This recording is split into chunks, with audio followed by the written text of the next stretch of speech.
Hey, Shalom, Yisrael, and world, and Brother Ezekiel. Brother Chris, shalom. And we're here on part two of How to Judge Righteously. We left off in the book of Judges, chapter 19, and basically it was going through what happened to the Levite's concubine and what the sons of Belial had did to her and things like that, and the reasons why he had cut her up and things like that in 12 pieces and sent her into all coasts of Israel and things. So we're going to go to Judges chapter 20, and we're going to see what happens when you don't judge righteously thoroughly. Okay, so we'll go ahead and start there. Just get there myself. Let's start the first verse. Yep.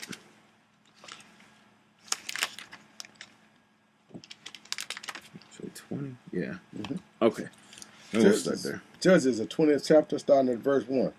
Then all the children of Israel went out, and the congregation was gathered together as one man, from Dan even to Beersheba, with the land of Gilead unto the Most High and Mizpah.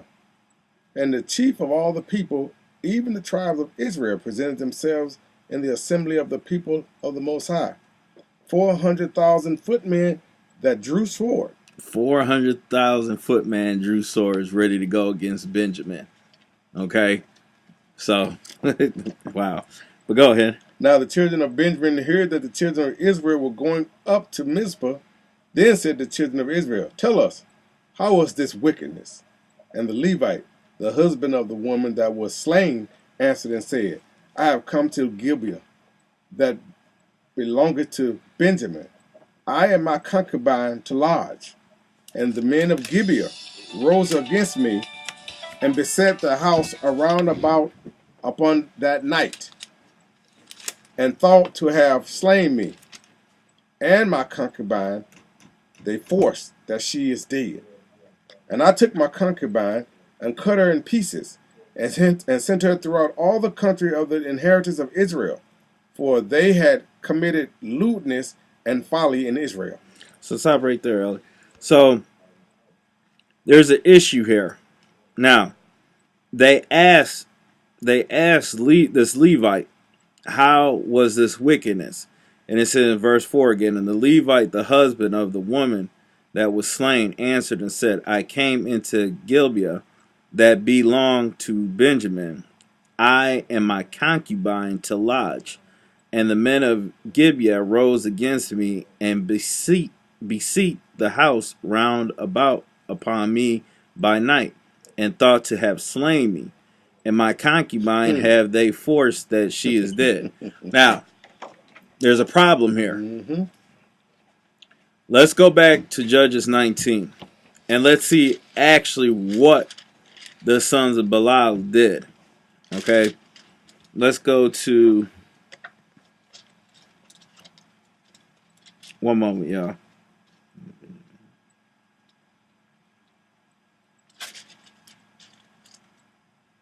One second, y'all.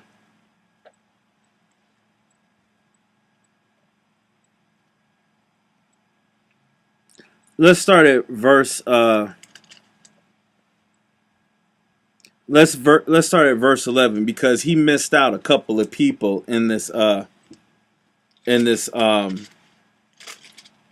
verse, or in his story where he was telling when they asked him. So Judges 19 and verse 11. Judges 19 verse 11. And when they were by Jebus, the day was far spent, and the servant said unto his master, Come, I pray thee, and let us turn into this city of the Jebusites, and lodge in it. So wait a second. It was the Levite, it was his wife, the concubine, and his servant.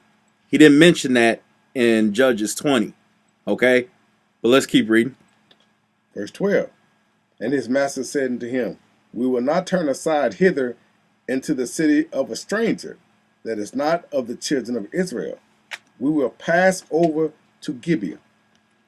Jump down to verse 16. So basically, I'm just jumping to the point where he came to the place to lodge. Go ahead. Verse 16. And behold, there came an old man from his work out of the field at even, which was also of Mount Ephraim. And he sojourned in Gibeah, but the men of the place were Benjamites. Verse 17. And when he had lifted up his eyes, he saw a wayfaring man in the street of the city.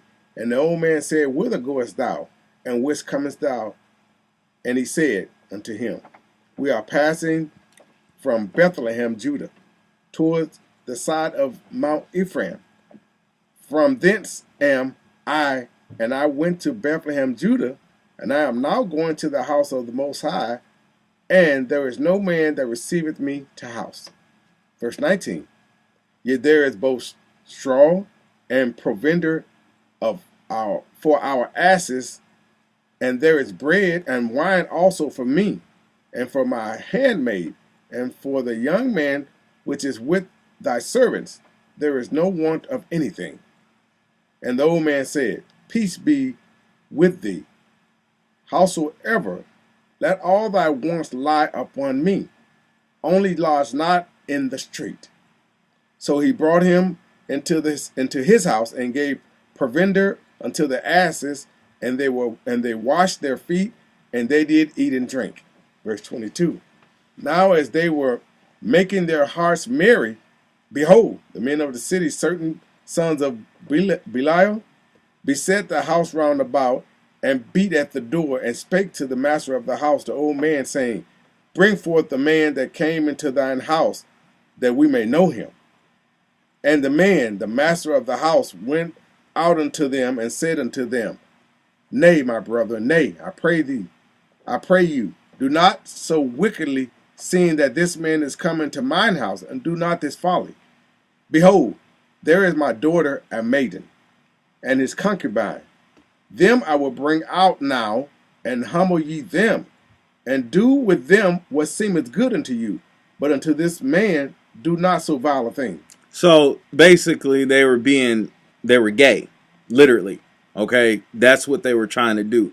But the point that I'm making here is they're missing key people.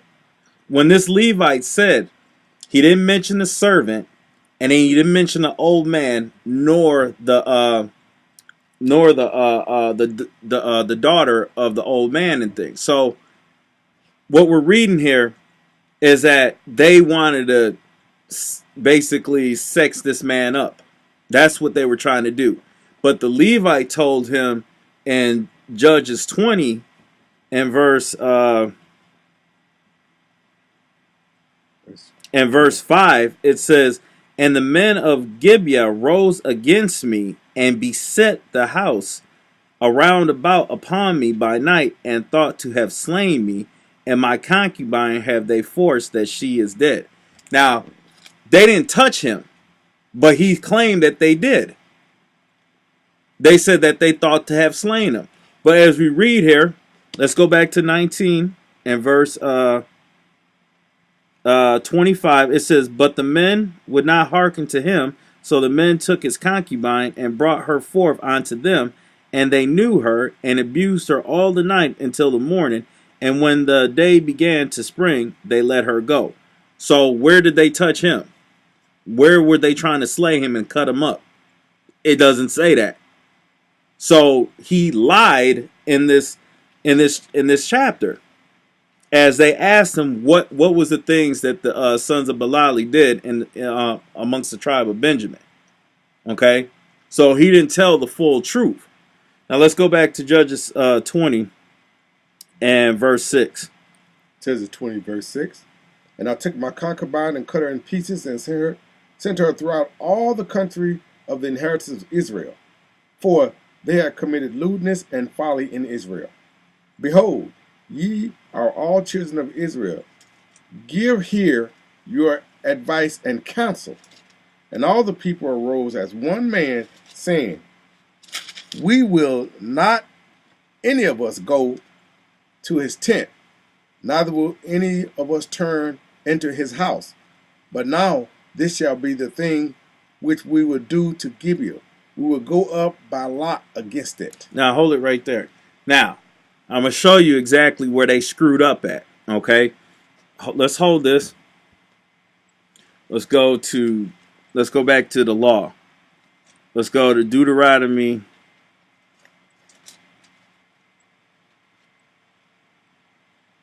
17 and verse 6. Let's go back to this law. Because there's key words that I'm looking at. Oops, 17. 17 and verse 6. Deuteronomy chapter 17, verse 6. At the mouth of 2 witnesses or 3 witnesses Go ahead. shall he that is worthy of death be put to death. But at the mouth of 1 witness he shall not be put to death. So wait a second. How many witnesses did we read in Judges 20? 1. 1. Where was the old man, his daughter, and the servant? Where were they? See what Israel did? Here's the folly that they did. They didn't do this diligently. Let's continue reading the rest of the law. Verse 7. The hands of the witness shall be first upon him to put him to death, and afterward the hands of all the people, so thou shalt put the evil one away from among you. If there arose a matter too hard for thee to judge, between blood and blood, between plea and plea, and between stroke and stroke, being matters of controversy, wherein within thy gates, thy gates, then shalt thou arise and get thee up into the place which the Most High thy God shall choose. Verse 9. And thou shalt come unto the priests, the Levites, and unto the judge that shall be in those days, and inquire, and they shall show thee the sentence of judgment. Verse 10. And thou shalt do according to the sentence which they of that place, which the Most High shall choose, shall show thee, and thou shalt observe to do according to all that they inform thee. To all that they inform thee. Observe everything. Did they do that? No, they didn't. They only observed out of 1 mouth for a witness. You needed more than that. Here's where they broke the law. But keep reading. Verse 12. 11. Yeah, I'm sorry. Verse 11. According to the sentence of the law, which they shall teach thee, and according to the judgment which they shall tell thee, thou shalt do. Thou shalt not decline from the sentence which they shall show thee, to the right hand nor to the left. Verse 12.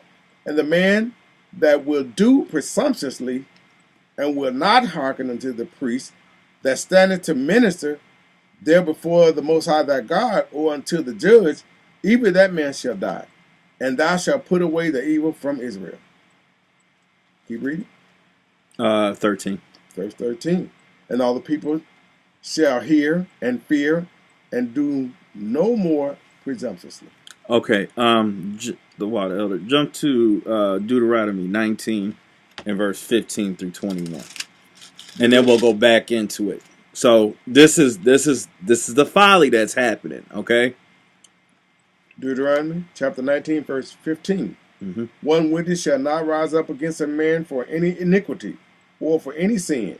If any sin that he committed, that he sinneth at the mouth of two witnesses, or at the mouth of 3 witnesses, shall the matter be established. See that? If a false witness rise up against any man to testify against him that which is wrong, then both the man between whom the controversy is shall stand before the Most High, before the priests and the judges, which shall be in those days, and the judges shall make diligent inquisition. Diligent inquisition. Did that happen there? No, they didn't. They went based off of emotion. Oh yeah, see, well, we're supposed to go put them to death. You didn't even do the whole examine everything that was going on. And that's exactly what happened in Judges 20. Can you continue reading? And behold, if the witness be a false witness, and hath testified falsely against the brother, then shall you do unto him as he had thought to have done unto his brother. So shalt thou put away the evil from among you. And those which remain shall hear, and fear, and shall henceforth commit no more any such evil among you. And thine eye shall not pity, but life shall go for life, eye for eye, tooth for tooth, hand for hand, foot for foot. All right. Now let's jump back to Judges 20, excuse me. Judges So- chapter 20. So now we see what had happened here. You see what happens when you don't read these laws, when you don't study them and things like that? How can you call yourself a judge or have discernment with anybody? You're not, because you don't know these laws. This is why I continue to keep pushing this forward hard, because our people need to learn that you need to know these laws 100%. If they don't like it, if people don't like it, so what? Tough. It doesn't matter. I didn't write this book. The Most High did, okay? These is his words, not mine. Okay? I'm just reading and studying like he told us to study to show thyself approved unto him, and to be a righteous workman, rightly dividing the word of truth. So this is what we need to do. You gotta puzzle this all together. But let's go back to Judges 20 and verse where do we leave off on? 9. Okay, go ahead. Judges chapter 20, verse 9. Now there shall be the thing which we will do to Gibeah.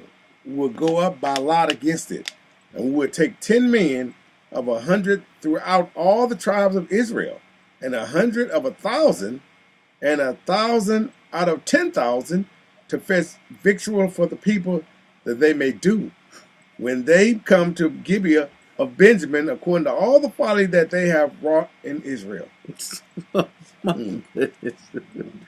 Oh man, you see that? That's why our people can't talk to each other, because we continue to be like, oh no, well, no, you can't tell me nothing. No, that ain't true, blah blah blah. And you have plenty of false witnesses, cats be saying, oh, I swear to God, and all this and that and the other, be lying on the Most High, and they be sitting here doing things because they know they lying. They just like to see somebody get beat. You know what I'm saying? It's entertainment and stuff. Doing all this. You know what I'm saying? And if they're not in the mess themselves. Okay? But let's continue. Verse 11. So all the men of Israel were gathered against the city, knit against as one man. And the tribes of Israel sent men throughout all the tribes of Benjamin, saying, what wickedness is this that is done among you? Now therefore deliver us the men, the children of Belial, which are in Gibeah, that we may put them to death and put away evil from Israel. But the children of Benjamin would not hearken to the voice of their brethren, the children of Israel. You want to know why? Because they ain't bring no witnesses. Where's the Levite in all this matter? Where is he saying, yeah, that was them right there? Right. Where's the old man of Benjamin who allowed him to stay there to sleep there and stuff? Where's the daughter? And where's the Levite servant and things to come there to bring this forth and stuff? Where are they to bring forth the witnesses? As we just read in the law, 2 or more witnesses, let everything be established. If you're going to judge a matter, you have to have 2 or more witnesses. So where's the witnesses? They ain't nowhere to be found. Not even the Levite himself. And obviously, the concubine can't say nothing because she's chopped up in pieces. But let's continue reading though. Verse 14. But the children of Benjamin gathered themselves together out of the cities unto Gibeah to go out to battle against the children of Israel. The children of Benjamin were numbered at that time out of the cities 26,000 men that drew sword, beside the inhabitants of Gibeah, which were numbered 700 chosen men. Among all this people, there are 700 chosen men left-handed. Everyone could sling stones at an hairbreadth and not miss. Yo, Benjamin was cold. You talk left-handers and sitting there flinging it at you and stuff and would not miss. Just think about it. You had many little Dawadas right there, Davids right there. They had pinpoint accuracy. Okay? 700 men against, well, you'll see what happens. Let's see what happens, but go ahead. Verse 17. And the men of Israel beside Benjamin were numbered 400,000 men that drew sword. All these were men of war. And the children of Israel arose and went up to the house of the Most High and asked counsel of the Most High and said, which of us shall go out first to battle against the children of Benjamin? And the Most High said, Judah shall go up first. And the children of Israel rose up in the morning and encamped against Gibeah. Now, see, now some say, some simpletons, whoever watched this, and I'm talking about the naysayers and things, will sit there and say, well, why would your God let them go do that when he already knows that they were going to say this and do that and things like that? First and foremost, we have the power of free will. Okay, number one, choice. Number two, you didn't study. Okay, anything in life you need to know how you need to do things to get in life. To get through life and stuff, you have to study. You have to know. You got to experience these things. Obviously, as we see here, they weren't studied up in the law. They were not studied because they didn't do according to what the law says. Now look at, you got 400,000 armed men, that's men of war, going against our own brethren, 26,000 men, and 700 of them they all got swords, and 700 of them got slings that don't miss. Now you about to go killing your own people and stuff like we doing today now. Because we don't want to hear nothing. We too prideful. We envying each other. We love drama. We want to get into fights and things like that. We ain't supposed to be doing those things. But let's continue reading though. Verse 19, the children of Israel rose up in the morning and encamped against Gibeah. And the men of Israel went out to battle against Benjamin. And the men of Israel put themselves in array to fight against them at Gibeah. Salakia. And in the laws it says we're not supposed to even lift a hand against our own people. Period. What's the second greatest commandment? Love thy brethren as you loved yourself. So where's the love for your people right here? The loving went out the door. You ready to kill them and stuff. We weren't supposed to do that. Here's all these folly. All these laws they're breaking. Numbering all the laws that they ain't broke right here. That our people are doing today, especially in the camps. Okay? But continue reading, Elder. Verse 21, the children of Benjamin came forth out of Gibeah and destroyed down to the ground of the Israelites that day 22,000 men. 22,000 men that they took out of Israel. That was a hair off of how many men went to war that was from the tribe of Benjamin. Yo, these cats was bad, man. Okay? But continue, Elder. 22, and the people, the men of Israel, encouraged themselves and set their battle against an array in the place where they put themselves in array the first day. And the children of Israel went up and wept before the Most High until even, and asked counsel of the Most High, saying, shall I go up again to battle against the children of Benjamin, my brother? And the Most High said, go up against him. Now notice, hold it right there. Now notice, they said, should we go up again against our brother? Key word, they're judging themselves out of their own mouth. You are not supposed to go against your own brother. That's why you're getting lit up the way that you are right here. Because once again, you didn't do according to the law. You didn't bring the witnesses, the Levite, the old man, his daughter, and the Levite servant that was with them and stuff. You didn't bring them forth to point out the individuals that did that folly against that man's concubine. Okay? But let's continue reading. Verse 24. And the children of Israel came near against the children of Benjamin the second day. And Benjamin went forth against them out of Gibeah the second day and destroyed down to the ground of the children of Israel again 18,000 men. All these drew the sword. Notice how Benjamin ain't lost a man yet. You see how it's saying they're losing thousands and thousands and thousands by the first day and then the second day. 38,000 total so far. See that? But go ahead. Then the children of Israel and all the people went up and came unto the house of the Most High and wept and sat there before the Most High and fasted that day until even and offered burnt offering and peace offerings before the Most High. And the children of Israel inquired of the Most High, for the ark of the covenant of God was there in those days. And Phinehas, the son of Eleazar, the son of Aaron, stood before it in those days, saying, shall I yet again go out to battle against the children of Benjamin, my brother, or shall I cease? And Moses said, Go up, for tomorrow I will deliver them into thine hand. And Israel set liers in wait around about Gibeah. And the children of Israel went up against the children of Benjamin on the third day and put themselves in array against Gibeah, and as at other times. And the children of Benjamin went out against the people and were drawn away from the city. And they began to smite of the people and kill, as at other times, in the highways, of which one goeth up to the house of the Most High, and other to Gibeah in the field, about 30 men of Israel. And the children of Benjamin said, They are smitten down before us, as at the first time. But the children of Israel said, Let us flee, and draw them from the city unto the highways. And all the men of Israel rose up out of their place, and put themselves in array at Baal Tamar. And the liers in wait of Israel came forth out of their places, even unto the meadows of Gibeah. And there came against Gibeah 10,000 chosen men of all Israel. And the battle was sore.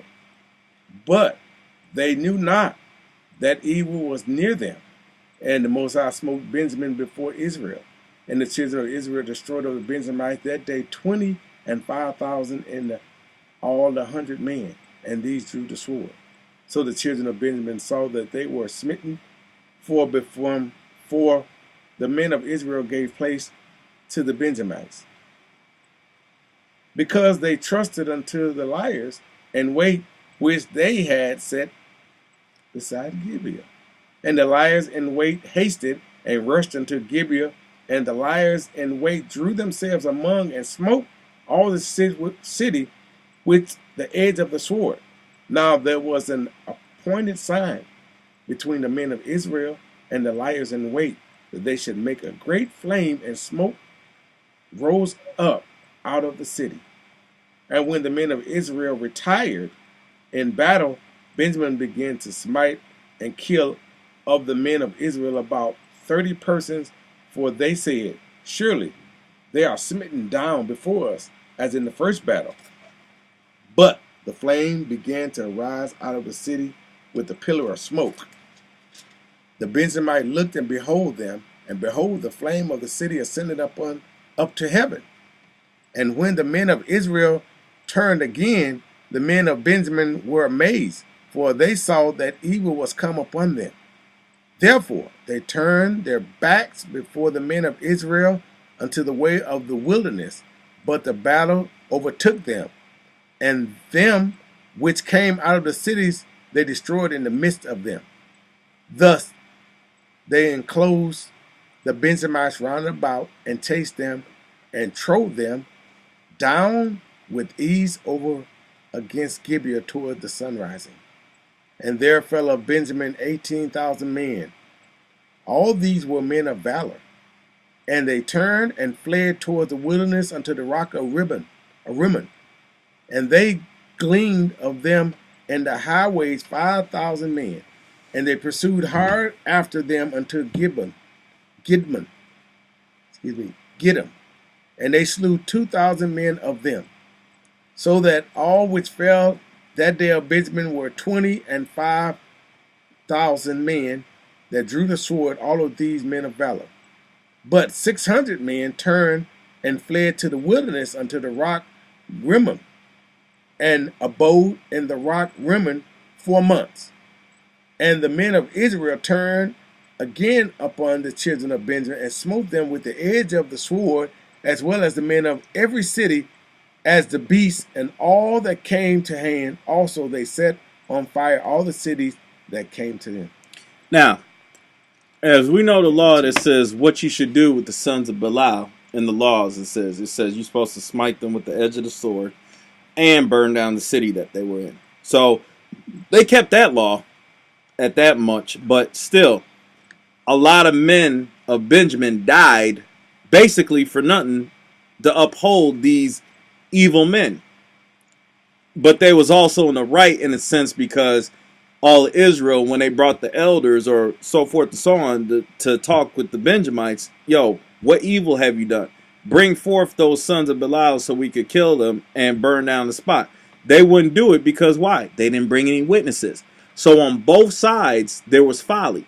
There was wickedness that was done. And this is all because somebody lied and didn't bring forth the witnesses. And you didn't follow the laws according to what it said, and look what happened. Almost the whole tribe of Benjamin was almost wiped out. But we're going to get the last chapter here, and then we'll jump into more of the Old Testament dealing with more unrighteous judgment. And then I'm going to get into the last part dealing with the Pharisees had lied and bringing forth false witnesses and judgment on Christ himself. So let's finish this up. Judges 21. Judges 21? Yep, in verse 1. Judges 21st chapter, verse 1. Now the men of Israel had sworn to Mizpah, saying, there shall not any of us give his daughter unto Benjamin to wife. And the people came to the house of the Most High, and abode there to even before the Most High, and lifted up their voices, and wept sore. And the Most High Yahweh of Israel, why hath this come to pass in Israel, that there should be today one tribe lacking in Israel? So now they try to make a pact and a promise to swear on that nobody should, lay up with the daughters of Benjamin. So basically, you're going to wipe out the whole tribe. They're just going to die off, or they're going to get them Gentile men. Okay? So you had made a pact that nobody should touch these daughters. So now you're taking away one of the monarchies of of Benjamin out of the picture. So now he's not even a tribe no more. That's what they're basically trying to do here. But let's continue reading. Verse 4. And it came to pass on the morrow that the people rose early and built there an altar and offered burnt offerings and peace offerings. And the children of Israel said, who is there among all the tribes of Israel that came not with the congregation unto the Most High? For they had made a great oath concerning him that came not up to the Most High, to Mizpah, saying, he should surely be put to death.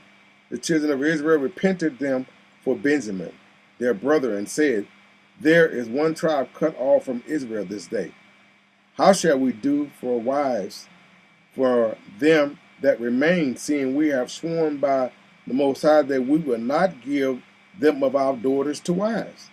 And they said, what one is there of the tribes of Israel that came not to Mizpah to the Most High? And behold, there came none of the camp of Jabesh Gilead to the assembly. For the people were numbered, and behold, there were none of the inhabitants of Jabesh Gilead there. And the congregation sent thither 12,000 men of the valiantest, and commanded them, saying, go and smite the inhabitants of Jabesh Gilead with the edge of the sword, with the women and the children. And this is the thing that ye shall do.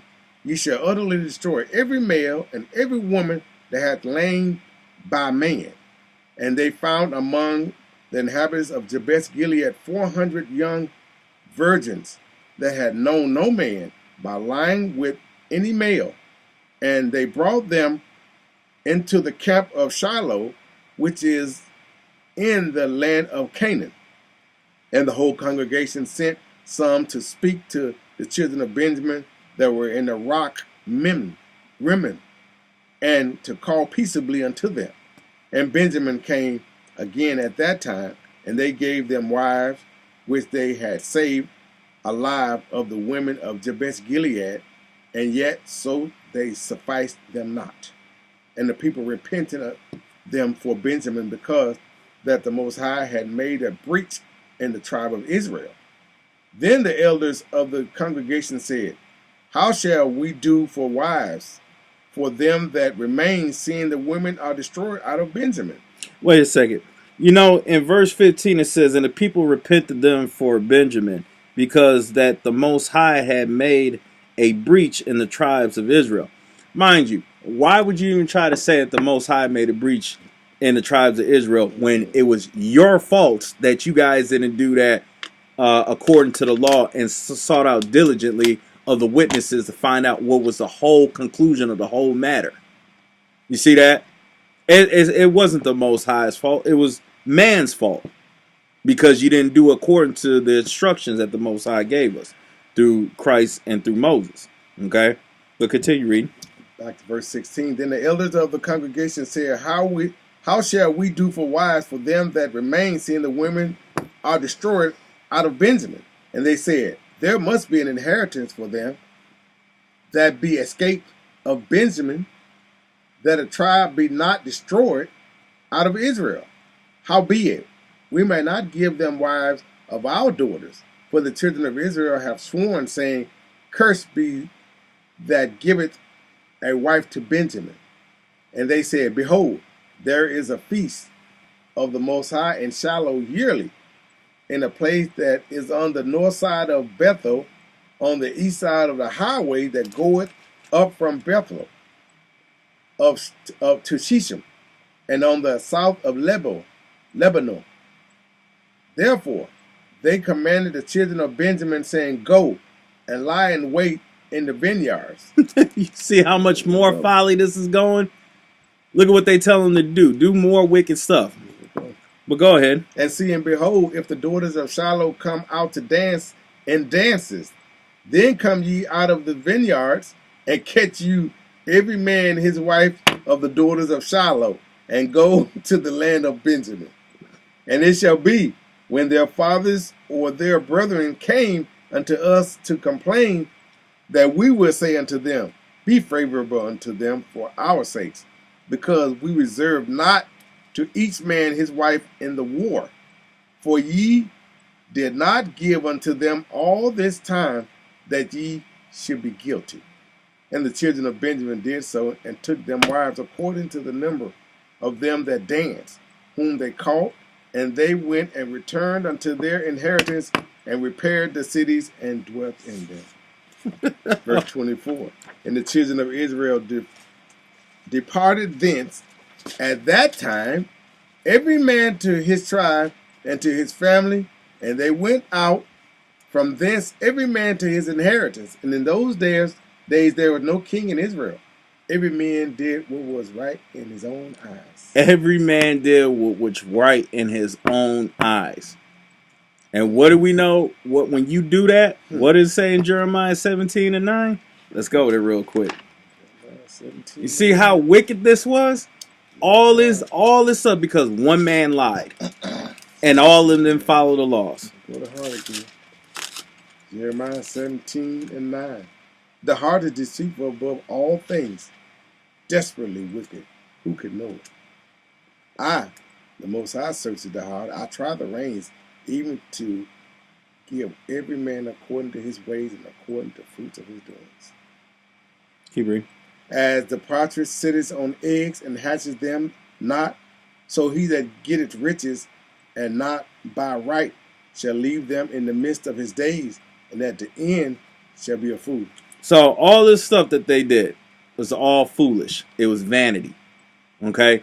All these things that they did, it was because they didn't do according to the law. So both sides did a folly, and they dang near wiped out all Benjamin. And then try to say that the Most High said, well, the Most High allowed us to, let this... No. You don't put that on the Most High. Period. And this is happening in camps, and brothers who's not even conscious of knowing who they are and stuff, still running around, still being the blind, deaf, and dumb out here, the 2/3 or whatever you want to call it and stuff. They still act the same way because they don't want to hear out the whole thing. Even if they're at fault for something and could have caused something against you and you speak on it, they ready to fight you or shoot you and stuff because they was at fault. And that's what's going on in our people today amongst Israel. Same old stuff. Ain't nothing new under the sun. Lord, I'm looking at verse 25 in Judges 21. It said, in those days there was no king in Israel. Every man did that which was right in his own eyes. We don't have a leader now. Sure don't. And you got how many religions? Many, many, many. And if a religion don't suit you, then the first thing we say is, the Bible ain't right. It's been changed. Right. Every man does what's right in his own sight. Yep. Or what feels good to me. Yeah, okay. Last time that we seen it where everybody's doing what feel good to them ain't nothing but straight up chaos. That's what we have today. Straight up chaos. Man. But let's go to the prophets. So we gave you the laws, we gave you the examples of what was going on dealing with our people and what happens when you don't do this. And then you guys want to set up men to be with titles to be a leader and things when the only leader you have right now is this. It's right here. Right here. That's it. Ain't no man supposed to have some funky dominion or title over you and stuff, especially in the nation of Israel right now. Our king is going to come on his way and stuff. Until then, like Christ said, he left the comforter with us. And the comforter is this. Believe it or not. Some of y'all looking for some magical thing to sit there and be like, oh, let me speak in tongues. Hashala halala baba hala baba lele bele bala. Bule bule. Like, come on, man. That is not no scripture in there. Speaking in tongues, we went through this. Speaking in tongues is speaking another language so people can understand what you're saying. Not no bunch of gibberish. Sí, yo hablo de español, yo comprendo que yo decir. I just said those who speak Spanish that know exactly what I said. See? Piquito español. But this is what we're saying. These are the things that we need to have understanding of. We have to put this in our way of life all day. When you start putting these laws back into yourself or unlocking them, since everybody goes to the New Testament and said, here's the new thing. This is the new thing that the Most High did. It's nothing new. It was already written in the book of Jeremiah and stuff. What I'm talking about is in Hebrews. The new thing was already done. Right. It's written on your heart, your mind. Right. You just have to unlock it. And the way of unlocking it is going back into the laws. That's it. Christ had to do that to the disciples. The second time that he came, when he rose from the dead, he had to come back and they didn't even know him. And they were speaking this and speaking that and saying this and saying that. And even Christ called them you fools. He's like, he had to teach them the laws all over again and the prophets all over again. And they still didn't recognize him until they all sat down. He took the bread, he blessed it, and he broke it. And then they recognized and say, this is the Messiah. Yeshua, you right here with us. We didn't even know. Of course you didn't know. Okay? This is like you're forgetting everything that he's telling you. And this is why he left this for us. This is why you have to study this each day. Stop giving up excuses. Oh, I got stuff to do. I gotta go grocery shopping, fam. Yo, you know what I'm saying? I gotta wash me some clothes or something, you know, or I gotta walk the dogs or something. Excuses, man. You worse than Moshe, than Moses. When the Most High told him, hey, go to Pharaoh and tell him to let my people go. I won't let nothing happen to you, all this and that and the other. And he's sitting there talking about, I can't speak good. I can't speak. And he's like, you can't speak. What are you doing right now? You talking to me right now? Like, it's excuses. So he said, man, take your brother with you, Aaron, and you go by the two witnesses. Go speak to Pharaoh and tell him to let my people go. Okay? But nowadays, it's worse than the excuses. The excuses have caught a new high level. Okay? But anyways, let's go to Ezekiel. Let's jump to Ezekiel chapter 44 and verse 22. Yeah.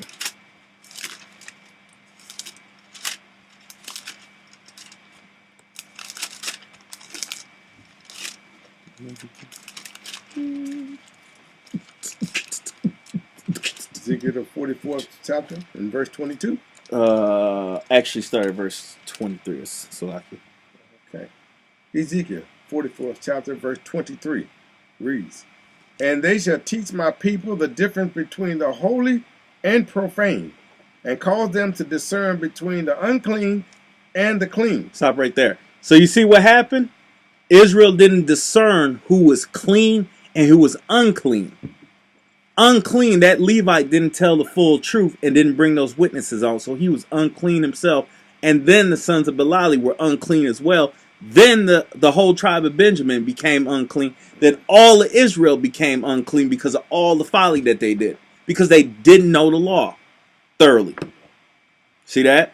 A chain reaction. Non-stop. Okay? Continue reading, Noel. Verse 24. And in controversy they shall stand in judgment, and they shall judge it according to my judgments. And they shall keep my laws and my statutes and all my assemblies. No, I think they should judge according to what's right to man's laws. And they shall keep my laws and statutes and all my assemblies. No, my doctrines. And they shall hallow my Sabbaths. No, my folly days. He says his laws. My Christmas. His statutes. my Thanksgiving. Oh no. He says his laws, his statutes, and his holy Sabbaths. No, my 4th of July days. Verse 24. And in controversy they shall stand in judgment, and they shall judge it according to my judgments. They shall keep my laws, my statutes, and all my assemblies, and they shall hallow my Sabbaths. See that? All this stuff, you have to do it according to the law. Don't sit there and tell me you reading only half of the book of the New Testament and tell me that you understand exactly what Christ is saying. Or even go to Paul's writing and tell me you understand what Paul is saying in his epistles. If you only read half of the book. Do not come to me with that. I'm telling you this right now. All my Christian friends that's watching this, all my Muslim friends that's watching this, and all Israelite brothers and sisters that's watching this, I'm going to correct you every time if I hear a doctrine that's man-made. If you cannot precept that, the word precept in Isaiah, as a matter of fact, let's go to Isaiah real quick. I got to bring this out again. Isaiah 28 and verse 9. Because you guys really do need to know Hebrew. You need to learn the Hebrew. Seriously. And I'm not saying I'm 100% all, can speak it and all this and that and the other, but I'm studying it all the way. So, I'm looking it up myself. But go ahead. Isaiah chapter 28 and verse 9. Whom shall he teach knowledge? And whom shall he make to understand doctrine? Them that are weaned from the milk and drawn from the breast. See that? From the doctrine. The doctrine was already written in Deuteronomy, I think it's 32 or 33. Where Moses said this is the doctrine that he taught. It's the same doctrine that Christ was teaching and stuff. So you cannot teach this doctrine if you only read half of the book. You're not even given a full judgment. And then you sit there and use words and stuff in scriptures out of context and out of place, and you'll doom people from walking away from the scriptures and stuff because they think you're holier than thou, or whatever the case may be, because you're unlearned yourself. But you just been brainwashed all your life in a Christian church to sit there and tell you, well, my pastor says this. I know what I'm right. You can't tell me nothing. Only God can judge me. You is not Jesus. See that? But let's continue reading verse 10. Still over in Isaiah 28, Isaiah 10. 28, 9 and verse 10 says, for precept must be upon precept, line upon line. Stop right there. So, once again, when you read this in Hebrew, it says, for law must be upon law, commandment upon commandment. That's how you teach. That's a precept. Do not jump from the New Testament and go to a prophet from Joshua the Maccabees and say that's a precept. No. You're doing the same thing that Satan did to trying to tempt Christ in Matthew 4, verse 1 through 11 on the second temptation when he told him, as it is written in the book of Psalms where it says, cast thyself off a cliff, for you have command over angels, and they should bear you up lest you dash your foot against a stone. But what did Christ say? He went to the law on Satan, and he said, as it is written, thou shalt not tempt the Most High thy God. Did Christ go back to a prophet against Satan? No, he didn't. He went back to the law, which is a what? Precept. You guys need to really study this and learn this. You have to get that understanding. Otherwise, your teaching is going to be for nothing. Seriously. But I just wanted to bring that out. Or we'll continue, finish just reading that up. Law, line Okay. upon line. Verse 10, for precept must be upon precept, precept upon precept, line upon line upon line, here a little and there a little. 4, with stammering lips and another tongue will he speak to this people. For with stammering lips and another tongue will he speak to this people. I'm sorry, but anyways, okay. All right.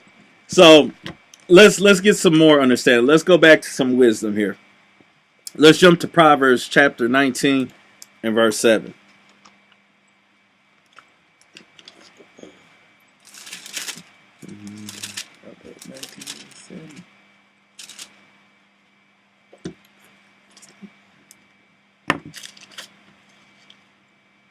Proverbs chapter 19 and verse 7 says, the law of the Most High is perfect, converting the soul. Wait, Proverbs 19? 19 and 7, right? You're in Psalms. Oh, my bad. Sorry. I knew that. I was like, wait a second, that's Psalms. My bad. No, you good, Elder.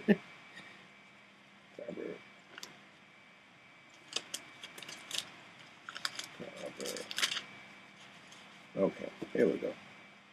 Proverbs 17, chapter 19. Yeah, 19. Proverbs chapter 19 and verse 7. All the brethren of the poor do hate him. How much more do his friends go far from him? He pursueth them with words, yet they are wanting to him.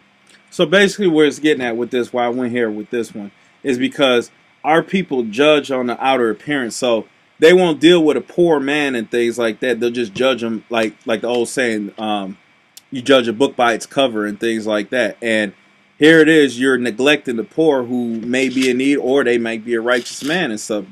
But you judge them out, even though they're coming after you, they're wanting, they needing help. You don't even know if that might be an angel that's coming after you and helping you. You might not even know if that was Christ, because you're dealing with how you're judging people and things like that. As far as, let me get that law real quick. Outer appearance. I think it's Exodus. Yeah, Exodus 23, 6 and 7.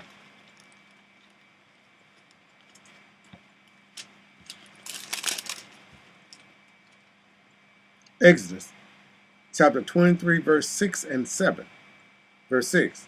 Thou shalt not rest the judgment of thy poor in his cause. Keep thee far from a false matter, and the innocent and righteous shall slay not. For I will not justify the wicked. Okay, see, so this is why we have to deal with righteous judgment, and you cannot judge by outer appearance and stuff. Because, like I said, we see all our people out there that's going without us, so they poor and things, and we're supposed to be brethren. So if this really your brother, why aren't you helping him out? Why you ain't dealing with him and stuff? Oh man, he poor. He probably he probably about to use that money just to go buy some drugs or whatever the case may be. Mm-hmm. You know what I'm saying? So you already judged him already off the fact that the man holding up the sign, and you looking at him because he black, you gonna automatically think that he gonna go buy some drugs. You don't know that. You know, I understand the scriptures does tell you, to be wise in what you do, but if somebody's asking full-heartedly, can you help me out and things, don't judge them by the outside appearance and stuff. If you have, give.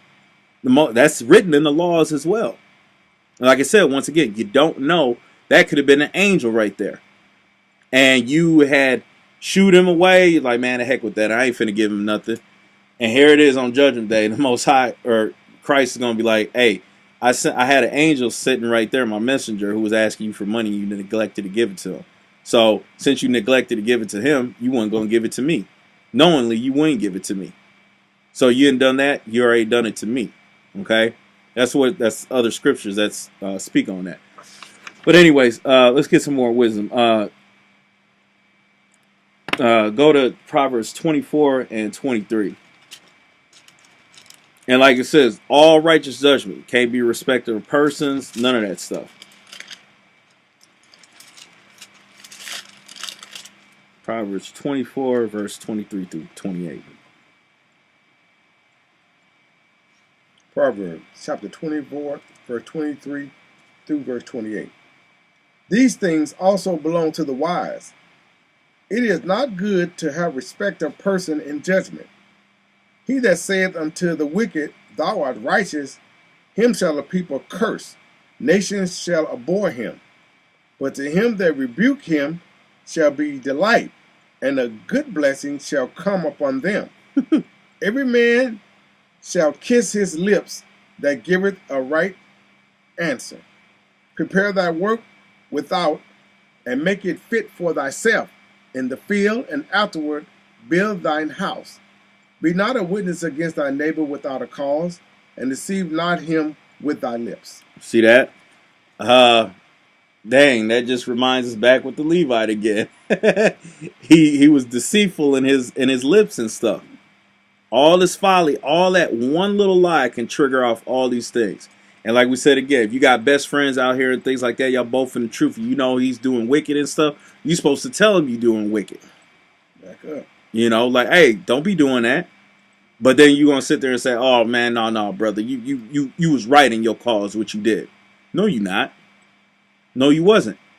And it tells you that you'll catch a blessing. He'll catch the blessing as well because you rebuked him so he could learn like, dang, man, this is coming from my best friend. And so that's some jewels I needed to hear from him. You know what I'm saying? You never know. He might change up his ways and never do that again. That's right.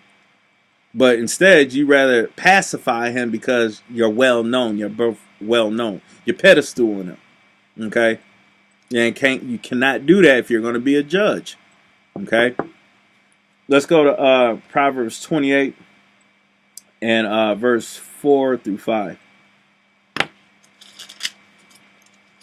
Once again, the folks need to know these laws before they can even set a word against anyone. That's why Christ said, man, yo, clean out the muck out of your own eye before doing others. Proverbs chapter 28, verses 4 and 5. They that forsake the law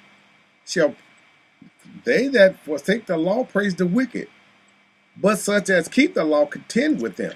So wait a second. I'm not supposed to teach the full laws in its full content and stuff in its full context? I'm not supposed to teach that? No, I'm supposed to pedestal women and men and stuff? Like, nah, man, we ain't supposed to deal with them Gentiles. Nah, brothers can't have multiple wives or whatever the case may be. So I'm supposed to teach impartial, right? I'm supposed to pedestal you because you're going to feel a certain way about something I may say according to the laws.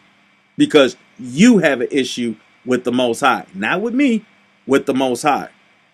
So this is what I'm supposed to do. I'm supposed to praise the wicked because I don't want to sit there and teach the full laws. Come on, man. Read that again, Elder. They that forsake the law praise the wicked, but such as keep the law contend with them.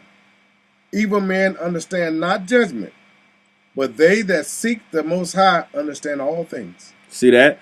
But they that seek the Most High understand all things. Mind you, we're reading Solomon. So at this time, he was righteous. Because we know what started happening when he started falling off of things.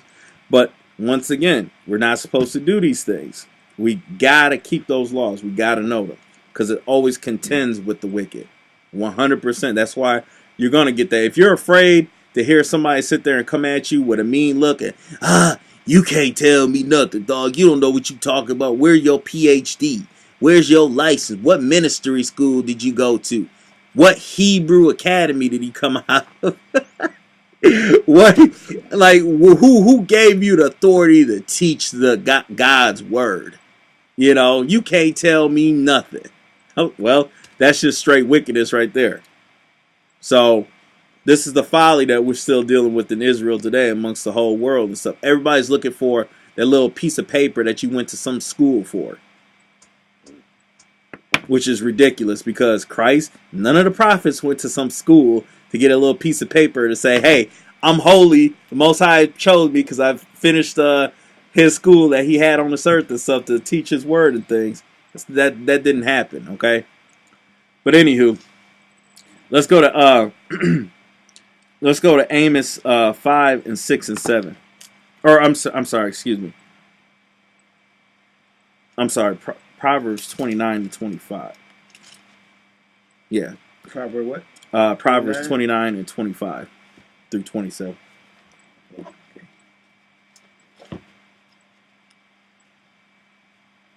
And this is what I was talking about. You respect their persons. You scared. You fearing the people and stuff because you pedestal them. You're not going to have nobody follow you no more and things. This is what happens. Go ahead. Proverbs chapter 29 and verse 25. The fear of man bringeth a snare, but whosoever putteth his trust in the Most High shall be safe. Mm-hmm. Many seek the ruler's favor, but every man's judgment cometh from the Most High.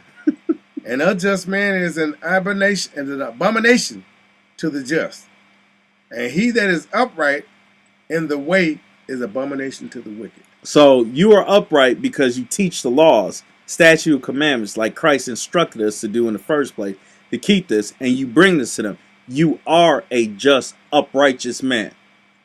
So if they look at you as being holier than thou because they don't read for themselves, they don't study and stuff, or they didn't hear from their elder, the deacons, bishops, preachers, priests, whatever, then that's the problem. That's their problem. Okay? They don't want to hear righteousness. And that's the issue that continues to keep going on today amongst our people who know who they are and know the Most High and His Son Christ and the Holy Spirit, and that we're Israelites and stuff. Still is going through the same things. But let's jump to Amos 5 and verse 6 through 7. And then we're going to end it there. Yeah, because this is going to be a part 3.